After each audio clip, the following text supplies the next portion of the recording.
Olá, tudo bem? Esta aula é sobre teoria geral dos recursos no processo penal.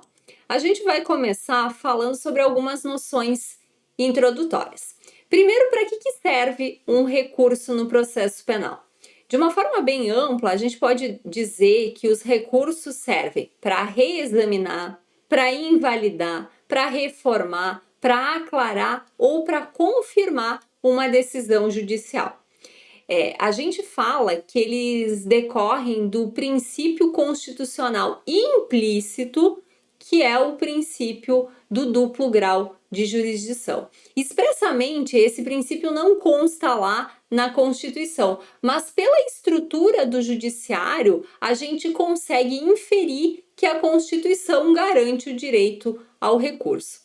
Agora, de forma expressa, a gente pode indicar que esse princípio do duplo grau de jurisdição ele está previsto no Pacto São José da Costa Rica, que é um pacto que foi internalizado pelo Brasil num decreto, que é o Decreto 678. Também lembro aqui que os recursos podem ser tanto voluntários, ou seja, a parte que se sentir em algum sentido prejudicada pode fazer o recurso, e também a gente tem os chamados recursos de ofício, que aqui eu coloquei entre aspas, porque não são propriamente recursos, são situações em que o juiz é obrigado a submeter a sua decisão a um reexame. É o chamado reexame necessário. Se o juiz não fizer isso, aquela decisão não vai transitar em julgado. Então, não é propriamente um recurso, mas a necessidade de um reexame da questão para que haja o trânsito em julgado dela. Depois, a gente vai falar de alguns princípios que pautam os recursos. O primeiro deles é a fungibilidade. É aquela ideia que, não havendo erro grosseiro, má-fé, é possível um recurso ser recebido pelo outro. Então, é importante aqui que esteja no prazo, que não é uma situação de eu perdi o prazo e aí eu vou aproveitar que está no prazo de outro recurso e fazer o outro. Não pode ter essa má-fé caracterizada para que um recurso seja recebido pelo outro. Tem orientação jurisprudencial nos tribunais superiores em relação ao recurso em sentido estrito e a apelação. Eles têm o mesmo prazo, 5 dias para interposição, então se for feito um e o juiz entender que é o caso de outro, seria possível usar a fungibilidade. Depois, o princípio da voluntariedade, que é aquela ideia que, de regra, a parte vai recorrer se ela quiser. Se ela entender que teve algum prejuízo, mas que ela aceita aquilo, ela não vai recorrer e ela não é obrigada a recorrer. Terceiro princípio é o princípio da proibição do reformatio impégius. Isso aqui tem que ter muito cuidado. Por quê? Quando a gente fala em proibição do reformatio impégius, é a ideia de que se somente a defesa apresentar recurso, no tribunal não tem como piorar a situação. Ou mantém ou melhora. Agora, se eu tiver recurso das duas partes, da acusação e da defesa, esse princípio ele não tem validade, porque aí a situação pode permanecer igual, melhorar ou piorar. Então, bem importante, princípio da proibição do reformatio impégius só vale quando o recurso é exclusivo da defesa. Quarto princípio é o princípio da dialeticidade. É a ideia de que se uma parte recorreu, a outra vai ter direito a exercer o contraditório em relação àquele recurso. Então, vai ter direito a rebater. E é por isso que, apresentado um recurso, depois das razões recursais, então, desse recorrente, o recorrido vai ser intimado para que possa apresentar suas contrarrazões recursais. E por último, nós temos o princípio da extensão dos efeitos. Isso vale quando a gente tem mais de uma pessoa respondendo aquele processo criminal. Então, imagina aqui um fato envolvendo dois acusados. Um acusado recorreu, fez apelação para o tribunal e o outro não. Esse que fez a apelação teve o resultado exitoso, por exemplo, para reduzir pena. Então, o que a gente vai fazer? A gente vai estender os efeitos para o corréu que não tinha recorrido, desde que eles estejam na mesma situação. Porque eu posso ter um recurso que é focado em uma circunstância pessoal. Por exemplo, a atenuante da menoridade, ela pode ser usada para alguém que tem menos de 21, mas eu posso ter um corréu que tem mais de 21, e aí não vai ter direito àquela atenuante. Então, nesses casos que tem um recurso baseado em condição pessoal, eu não vou usar o princípio da extensão dos efeitos. Eu preciso de pessoas na mesma posição, na mesma situação, para poder estender os efeitos para aquela pessoa que não recorreu.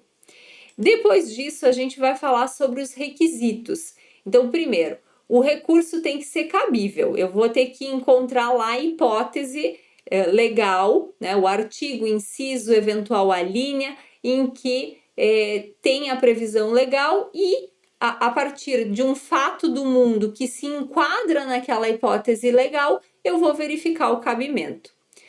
Segundo, tempestividade, é o prazo. Cada recurso vai ter um prazo, né? Então, esse prazo tem que ser observado. Se for depois do prazo, eu vou dizer que o recurso é intempestivo.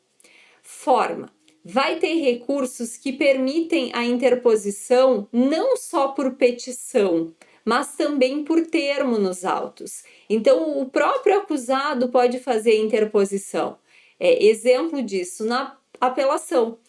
O acusado foi condenado em primeiro grau e foi intimado por oficial de justiça. Quando o oficial de justiça intima ele, ele diz: eu quero recorrer.